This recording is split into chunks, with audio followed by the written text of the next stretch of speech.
Everyone, finally চলে এসেছি আমরা। আমাদের এখন টিকা সেরিমনি হয়ে গেছে। এবার চলো রুমটা দেখাই, রুমটা কেমন। আমাদের 301 রুম, সেকেন্ড ফ্লোরে। খুব সুন্দর বড় একটা রুম। এখানে মিনি ফ্রিজ আছে, মিরর আছে। আমি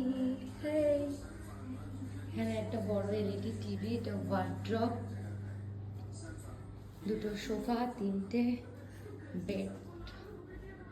সব থেকে মেন পার্ট, যেটা সব থেকে সুন্দর, দেখো। ওয়াও, এটা হচ্ছে পাইন বিচের মেন ব্যাপার। এটা হচ্ছে সুইমিং পুল এরিয়া, সামনেই সমুদ্র। অসাধারণ অসাধারণ। চলো বাথরুমটা দেখিয়ে দিই।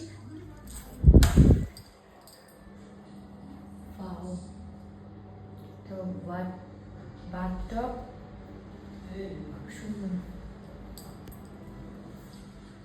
ব্যালকনি থেকে সব দেখা যাচ্ছে। কেমন লাগলো বলো? অসাধারণ অসাধারণ।